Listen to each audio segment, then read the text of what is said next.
The Murder Shelf Book Club contains disturbing content related to real-life crimes. Listener discretion is advised. Was I sane? They had to decide. And where the hell to begin? All that evidence to sift through, those names, theories, opinions, all kinds of stuff. On one side, they didn't have to make many decisions. The facts weren't in question. All they had to do was choose which team had the right justification for my actions. 12 normal, unexceptional people had been yanked out of their lives and now had to debate this. Few of them had even gotten past high school, and now they were to say, to one side or the other, even with all of your backgrounds, your degrees, your writings, your teachings, your treatment of others, your accomplishments and successes in the field, we feel they're more believable than you. From Who I Really Am by John Hinckley Jr. with Jason Norman.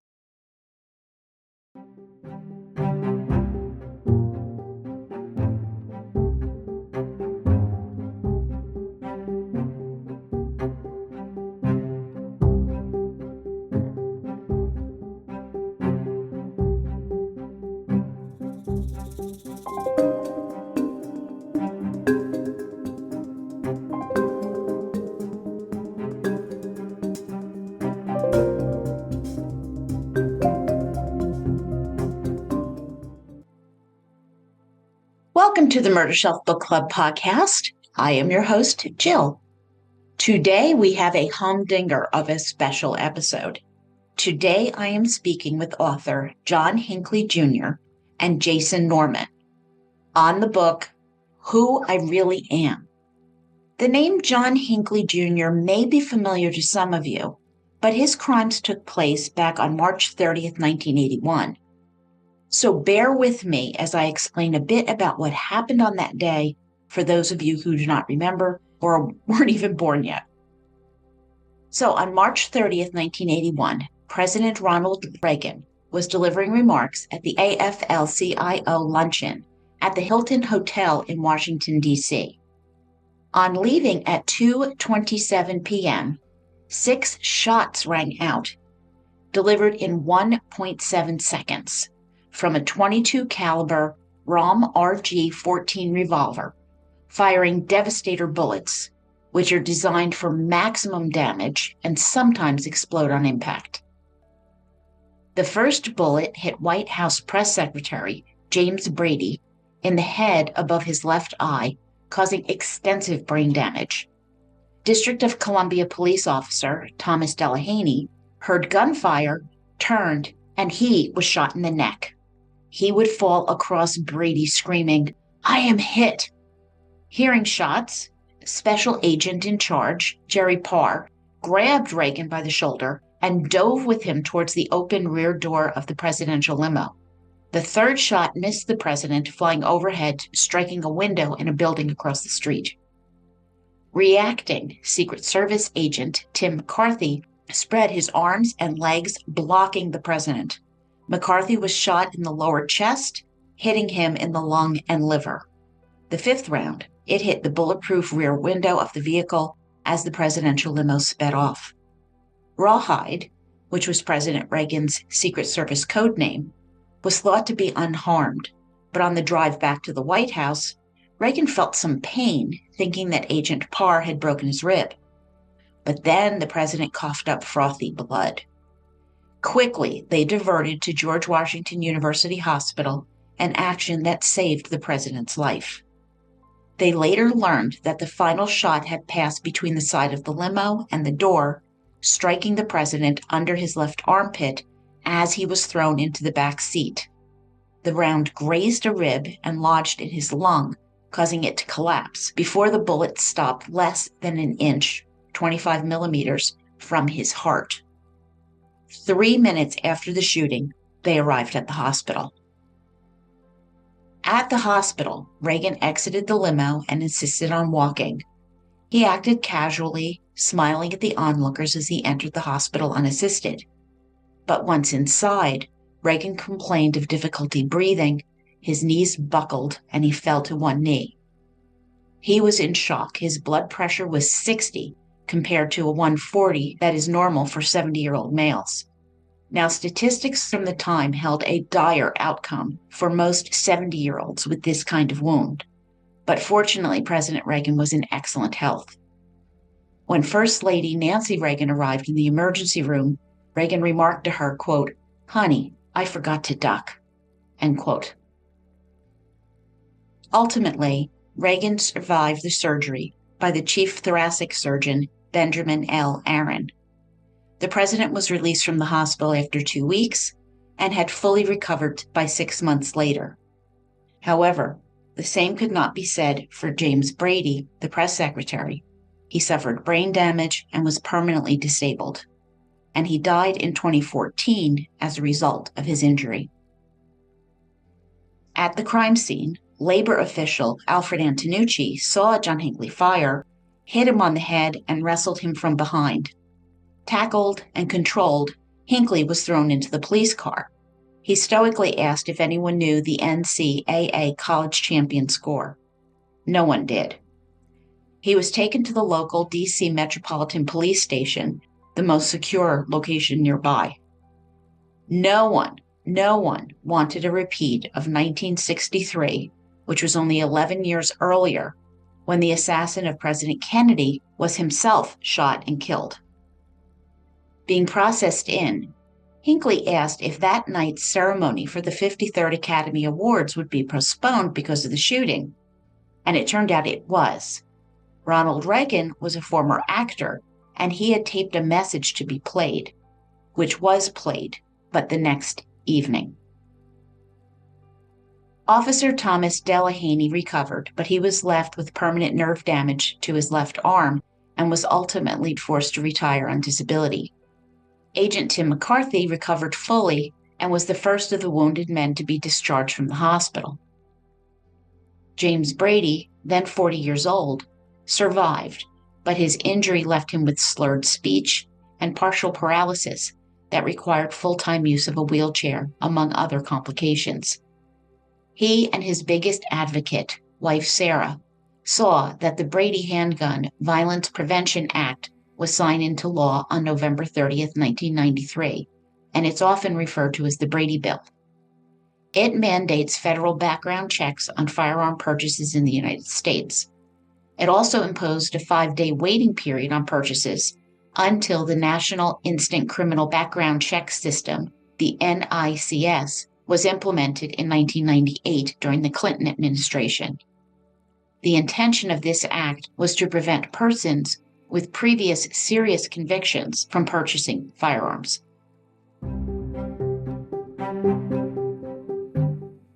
August 4th, 2014, James Brady died at the age of 73 in Alexandria, Virginia.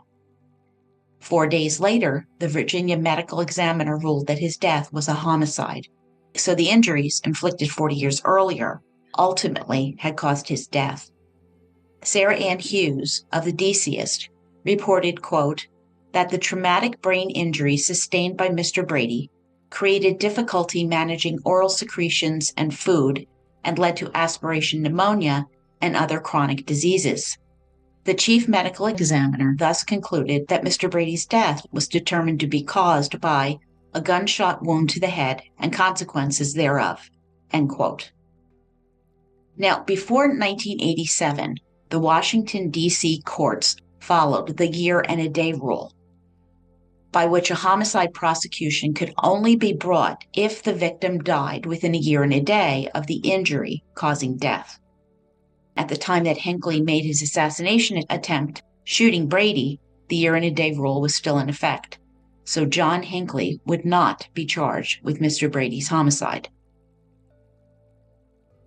At the time of the shooting, John Hinckley deludedly believed the attack would impress actress Jodie Foster, with whom he had developed an erotomaniac obsession, beginning after he saw the 1976 film Taxi Driver.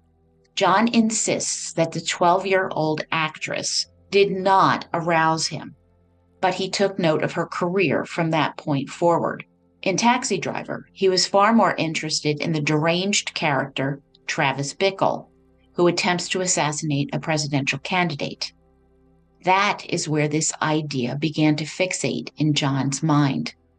As Foster continued making films, he began to take more note of her, his psychosis enveloping her into the fantasy world he had created. He wanted to get her attention and began writing letters and calling her dorm at Yale University. These distortions of reality fused with the fantasy relationship with Foster, the object of his obsession. On the surface, John's behavior remained pretty normal, but he suffered delusions from his schizophrenia, which is the most serious psychological disorder. John Hinckley also suffered from major depression and possibly some narcissism. So, for example, John told his parents he was starting a business, and he exaggerated telling them about his progress, which he was able to kind of pull off for a time until he was forced to ask them for money, which revealed the truth. His parents struggled between helping their directionless son and ceasing to enable his directionlessness. Exasperated, they finally tried tough love, cutting him off while urging him to get himself together. They got him psychiatric care, but he didn't stick with it. During John's trial, his defense presented a CAT scan of his brain with widened sulci, which are the grooves in the cerebral cortex, which Dr. David Baer testified are statistically more common in patients with schizophrenia than in the general population. Controversially, John would be found not guilty by reason of insanity, and he was committed to St. Elizabeth's Hospital, a psychiatric hospital in Washington, D.C. After spending many years at St. Elizabeth's, he gradually improved with treatment and hard work. After decades, he began earning privileges, starting with overnight visits to his parents in Williamsburg, Virginia. These visits gradually extended to a week-long and then 2-week trips away from St. Elizabeth's. And finally, in 2016, he was released to go live with his mother, although he faced many restrictions regarding what he could and could not do. By 2018, psychiatric evaluations of John Hinckley could identify no evidence of mental illness, and thus concluded that after years of treatment and medication, there was no danger in releasing John Hinckley. His psychiatric disorders were in remission. At the time, this conclusion did not sit well with President Reagan's children and others who feared that he was still a risk. John would stay with his mother until she passed away at the age of 96 in 2021. Finally, the remaining restrictions on John's life were lifted in 2022. John has spoken with the media over the years, so in talking with him, I decided not to repeat the same old questions. For the record, John Hinckley told me he is profoundly regretful that he shot and hurt anyone, especially the President of the United States, given the consequences, national and international. He lives with the guilt of these acts every day. John explained that he does not even recognize the John Hinckley that he was back in those days, when his psychosis left him completely untethered to reality and his fantasies were so entrenched. John hadn't even considered writing a book, but he was approached and decided that given all that has been said about him over 40 years, that he would write the truth about who he really is. He also recalls some of the kindnesses that he was fortunate enough to experience as he recovered. So with that, I'd like to welcome John Hinckley Jr. and Jason Norman to the Murder Shelf Book Club podcast. Hello, welcome. Appreciate you allowing us. I'm so glad to have you join us to discuss your new book, Who I Really Am. So thank you. Thank you. Well, thank you. I want you to know I have reviewed the story of the shooting and its consequences with my listeners. And this is something that has been dissected a lot since 1981. Though I had never heard your perspective before reading the book, which I highly recommend as an important piece of history and insight into all of this. John, you also reinforced the truth that your parents were upstanding, kind-hearted, responsible, salt-of-the-earth Americans who are in no way, shape, or form responsible for what happened. So good for you. And you also gave us a lot of insight into your growing up. So I am going to jump right in. John, I noticed there were like two parts of your early childhood. There seemed to be two events you talked about: President Kennedy's assassination, and then the Beatles being on the Ed Sullivan Show. And these really influenced your life. Sadly, the idea of assassination, but it also started your love for music. So these kind of bookends that kind of represent a lot of your life. Well, I believe I was 8 years old in 1963 when Kennedy was assassinated, and I was living in Dallas when he was assassinated, so I couldn't believe that this had happened in my city. And it just really affected me, and of course it affected the whole nation greatly, but it affected this little 8-year-old boy too. And then about 2 months later, the Beatles hit America, and that really, really, influenced me greatly. I was just enthralled with the Beatles, and my parents bought me a guitar, and that's when I started my life in with music. That's what I mean. It seemed like those two things seem to be representative of a lot of what's going to happen in your future. And you weren't alone. Everybody was enthralled with the Beatles. They just absolutely loved it. The whole culture changed. 1 minute they're wearing little suits and ties and standing very still and singing and performing. And then a couple of years later, everybody's in tie-dyed and love beads. Yeah, it opened up society greatly, the Beatles, and then everything that happened thereafter. In the 60s was just a wild. You probably weren't alive in the 60s, but the 60s was a wild decade. Something else that I also noticed was a serious thread that ran through your story was your expression of remorse, your expression of ownership of what you did, the crime that you committed. And I commend you for that. That seemed like it was incredibly important to you. I wanted it to be in the book that I have great remorse for what happened in 1981. For some reason, over the years, the public has been thinking that I don't have remorse for what I did. But I have expressed every chance I've gotten over the years that I have great remorse for what I did, and I wanted that to come out in the book. Well, I think you did a great job with that. That's why I want to make sure we talked about this, because I have, heard, and no, you've always owned it. You've always, from what I've seen, I went and looked up all of the interviews and everything that you've done over the last at least 20 years. And I've always heard you say that. So I think that was important to put out of people's minds. He is remorseful. You're not. Do you even recognize the person that you were back then? No. I'm so far removed from that person that I can be talking about things that I did in the 70s and 80s. And I feel like I'm just talking about another person altogether, because I'm just not that person anymore. Yeah. Was it difficult? Did you have any hesitation to write the book? No. I thought it was time. I'm 70 years old now, so I'm really getting up there in age. And I thought, well, yeah, this might be a good time to write a memoir. And, Jason asked me if I wanted to collaborate on a book, and I thought about it. And I said, oh, well, okay, I'll do a book with you, because I did feel like it was time to tell my story from my point of view. Well, your story's been told, but I think it coming from you, it's honest. And I found your book very raw and very truthful.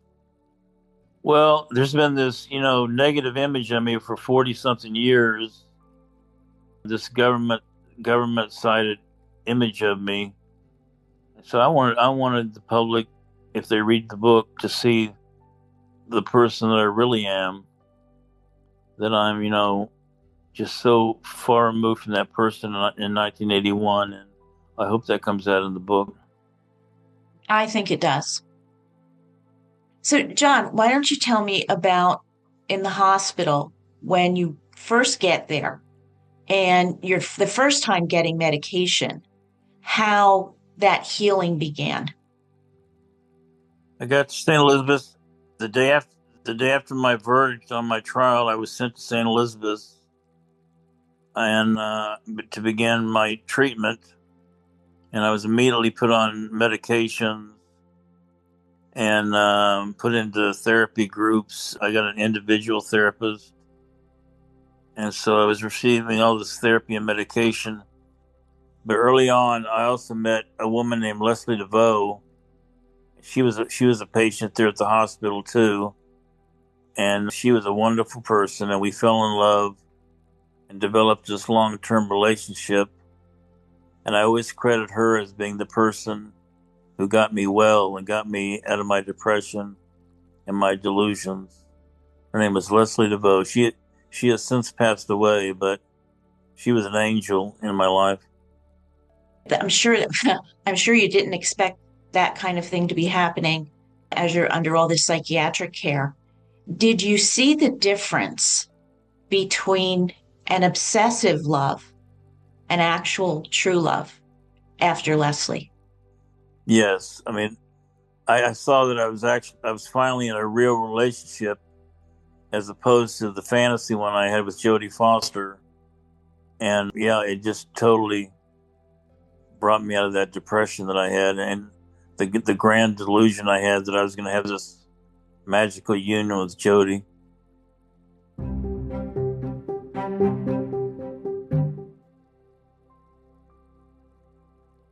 So I did notice a couple times while reading that you seemed somewhat annoyed. If that's the wrong word, correct me. But that mental health laws changed after your trial and being found not guilty by reason of insanity. That was one of the cases. Am I correct in what I perceived? I don't know that I was annoyed. I mean, yeah, after my trial, the insanity defense was changed greatly, and because of my verdict today, it's very, very difficult to get to win an insanity acquittal. Mainly because of my verdict. There's a lot of outrage over my verdict, and they changed the law on the insanity defense. But I can't say that I was annoyed about it. Well, I do think it made it harder for people to prove that, yeah, I really wasn't aware of right and wrong. I really didn't have a grasp of reality. Yeah. And I don't know that that's a good thing. No, it's not. I mean, I'm sure there are a lot of people these days who are truly mentally ill, who are and commit a crime, but are found guilty because it's just so hard now to get not guilty by reason of insanity. Yeah, I've been pushing for changes in mental health laws for a long time. And listen, I don't want to sound like I have answers. I really don't. But it needs to be addressed. And we need some brave legislators to actually do something to improve the situation and put some resources out there for people who are in this situation as well. But I'm sorry, I pontificate. I don't mean to. The other time I noticed that there seemed to be some, I don't know if annoy maybe isn't the word, but maybe despair that you were really healthy, but not being allowed to end your time at St. Elizabeth. Well, yeah, I mean, because of the enormity of my crime and the political, everything that came into it politically, I stayed at St. Elizabeth's many, many years beyond what I should have been there. I was well at St. Elizabeth's for many years, but I couldn't get out because the government was fighting so hard to keep me in, to keep me confined, that I would keep petitioning the court over and over for freedoms. The government always fought it tooth and nail, and I would have to go through these mini trials every few years, these hearings, which I call trials, to try and prove that I'd overcome my illness and I was no longer a danger to myself or to the community. See, even my judge, when he gave me my freedom, my complete freedom, admitted that I would have been released from that hospital many years earlier had I committed almost any other crime. If you'd picked anybody else. Right. My father once told me, John, you picked on the wrong person. Yeah, you certainly did. Yeah. Oh, that must have been difficult being mentally healthy and denied. I mean, you were able to go on short visitations. You were gradually allowed to, leave, but not to go out free and be able to live your life. Starting in 2003, I was given court permission to spend time out in the city with my parents. So we would go out into the suburbs of Washington, D.C. and do things. And over the years, the judge increased my freedoms greatly. And in 2016, he gave me what's called convalescent leave, where I could live outside the hospital permanently, with a lot of court restrictions. But I was an outpatient to the hospital at that point and was living full time in Williamsburg, Virginia. But it's still hanging over you. It still had to be in your mind that, what, if you have too many beers one night, I don't even know if you drink, but, and act out, could they put you back? I mean, it had to, that weight had to be on your shoulders.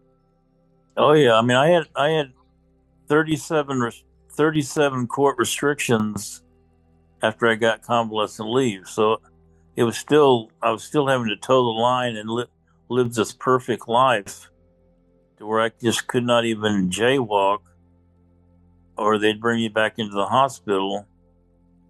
And I did everything perfectly, and I was the perfect patient. And then in 2022, the judge gave me my full release to where I had no court over me anymore. And that's after 40 years. Yeah. Huh. Long road. I do know of other cases that were much more heinous and people were out of jail long before 40 years. Just saying. I think there's some validity to what you're saying. Well, I had many people over the years tell me that I would never get out. Yeah, John, you will never get out of there. And I always had just kind of say to myself, yes, I will. I'll get out one day. Oh, good. And sure enough, I did. Yeah, I think part of the reason you were delayed so long is the stigma that's associated with mental illness. That it's not like you have a sore throat and you get an antibiotic and you recover. That it's a stigma that if you have a mental illness, it's something more than that. You can't just, I'm depressed, get medication and be treated. And unfortunately, it still exists today that there's something other than going on with people with mental illness. The thing is, people are scared of mental illness. Let me give you an example. Rob Reiner was just savagely murdered along with his wife by their son, who obviously is mentally ill. And they just immediately think, well, that's just another mentally ill person who's violent, did something terribly violent. And so people are scared of people who have mental illness. But of course, the overwhelming majority of people with mental illness don't commit heinous, violent crimes.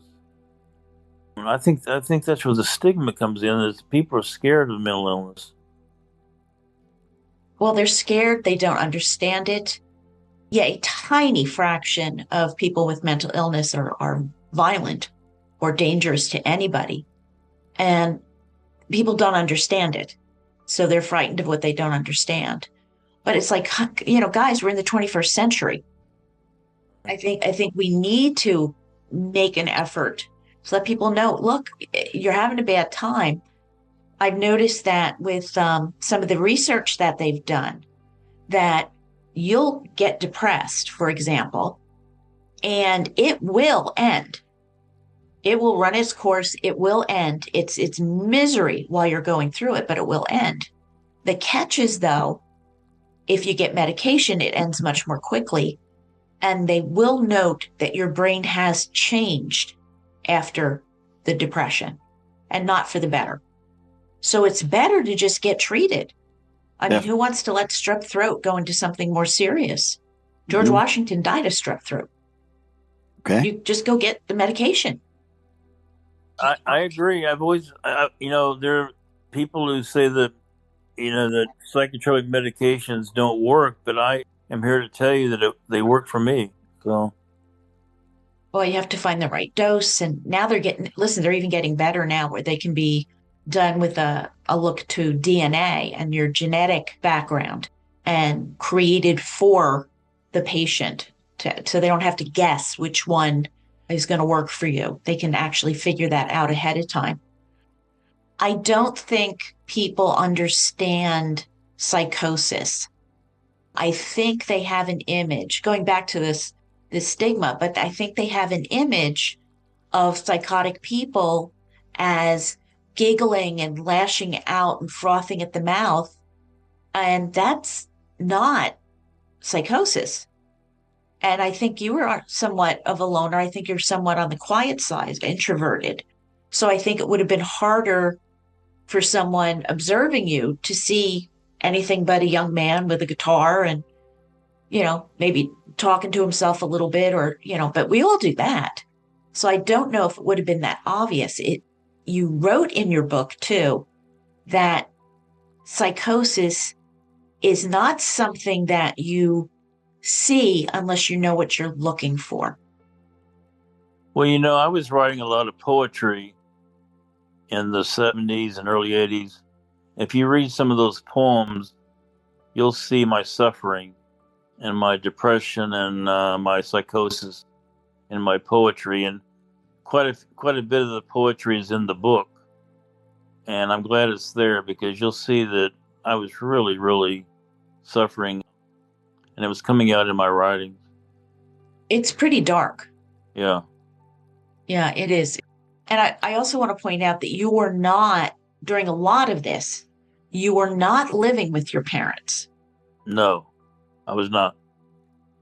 So it's not that you came from some abusive background or something. I was living in little apartments by myself, just ruminating on wild and crazy things. And, a lot of dark thoughts. I think when reality becomes subsumed by the fantasy, so when the delusion becomes so powerful, it is your reality. It is what you're believing. And why wouldn't you believe it's true if it's your reality? Well, yeah, I didn't, I had the delusions, but I didn't believe they were delusions back in the 70s and early 80s. I thought it was my reality that I was going to have this union with Jodie Foster. I thought that was really going to happen. It's for me to talk about it now is I see how preposterous it was, but back then I truly believed it. Yeah, I can understand. Yeah, it would seem very, very real. Yep. Well, I'm glad that you did get the help. I'm glad that you did get out of St. Elizabeth's. Said first, weekends and then more and more, and then finally got to have them let go. What have you been doing since? Mainly music and art. I consider myself now a singer-songwriter and artist. I have about 55 or 60 songs of mine on Spotify and iTunes and Apple and all the streaming sites. So if anybody wants to hear my music, just go to Spotify or one of the streaming sites and you can hear my songs. I have a YouTube channel, and most of my videos are me with my guitar singing my songs, and so you can see me doing it on YouTube. I also sell paintings online, mainly of cats, and that's the main things I've been doing. I just have days where I do what everybody else does: go to the grocery store and do my laundry, and I have 2 cats that I take care of.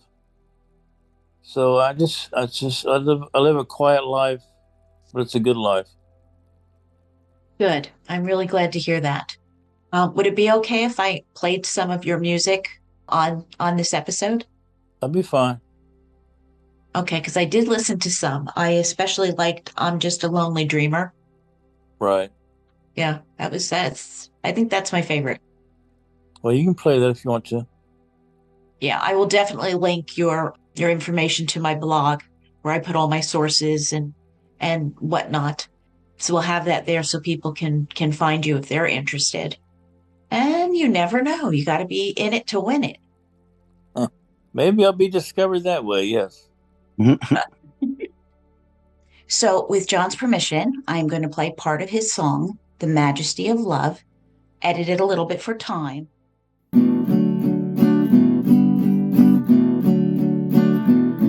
all are striving to be free. We're in harmony. This is the majesty of love. When every couple settles down, goodness will be found. This is the majesty of love. With all the negativity, there's still you and me. This is the majesty of love. The world is still in so much pain, but we have much to gain. This is the majesty of love. I always find solace in you. No matter what we're going through, to rise above the world of hate, to navigate your fate. This is the majesty of love. I see the light up in the sky. It's the angels going by. This is the majesty of love. I always find my solace in you. No matter what we're going through, if you should ever be alone, you'll always have a home. This is the majesty of love. This is the majesty of love.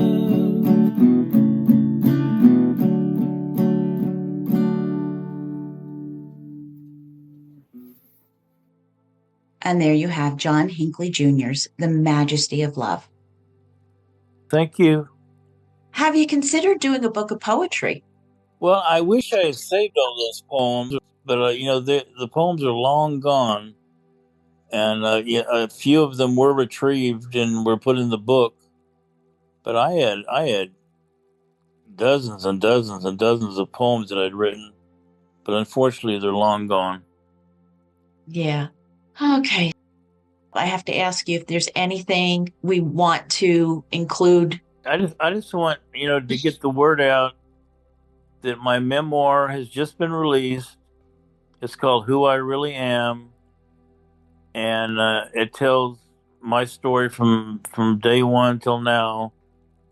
And it's available on Amazon if you want to read my memoir. So please get a copy, and you'll get the real story from me of my life. Yeah, I think you would know better than everybody else what was happening. I think so. Yeah, I think you might. Okay. That I can't thank you enough. I really appreciate it. I have to tell you, I was very nervous. John, I've not met a historical figure like you. I usually don't get this nervous, which is why I'm confessing, but I did. I was a little apprehensive. So, but thank you for bearing with me. And I'm going to talk up your book. I really think it's an important piece of history. It's important to set the record straight. Well, thank you, and just promote it, and publicize it wherever you can. Absolutely. All right. Well, then I want to thank you both, Jason Norman and John Hinckley Jr., for coming on the Murder Shelf Book Club podcast. Thanks a lot. Have a good evening. All right. Take care now. Bye-bye.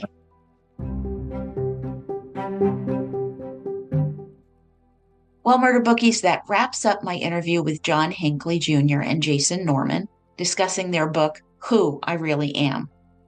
I have to admit, I was a little nervous doing this interview. In all of the true crime books that I've covered, this interview was my first with a perpetrator. John did shoot that gun. He did wound those people, and one dying later from the injuries inflicted. But he was found not guilty due to insanity, an insanity that is no longer present. And you know I'm all about supporting families and the victims, as this is a core value that guides me. And yet, all of my worries were for naught. I found John to be forthright, truthful, and earnest. And I hope that you heard that as well. I wish John well as he continues to write and perform his music. I did play some of it during the episode because music is so important to who he really is. And you can check out his YouTube page to hear his music or his art page to look at some of the paintings that he's done. I do think it is incredible that he is putting himself out there, writing songs and singing them from the heart. You can buy John's book, Who I Really Am, at Amazon, Barnes & Noble, or from Wild Blue Press directly, and probably anywhere else that sells books. And I hope you will read it. There is some real substance and insights into his story. So, wrapping up now.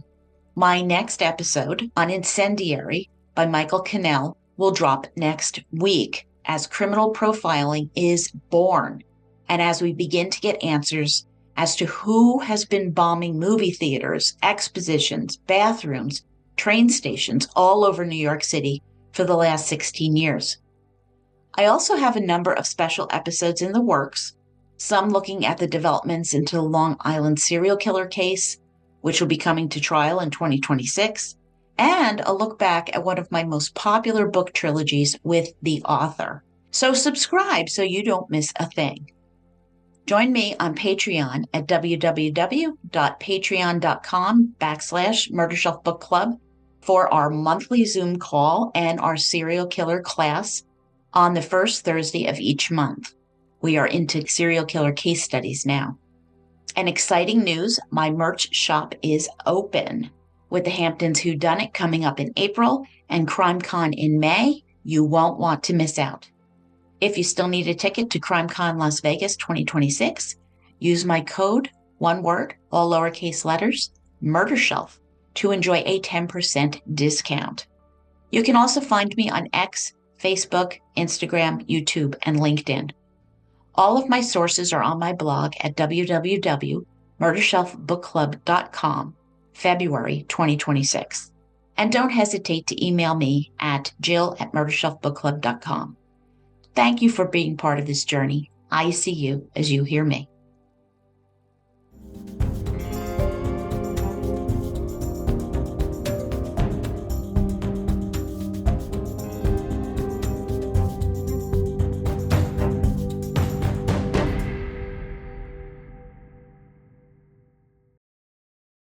Written and produced by Jill, all rights reserved. Music, The Pewter Elephant by Blue Dot Sessions.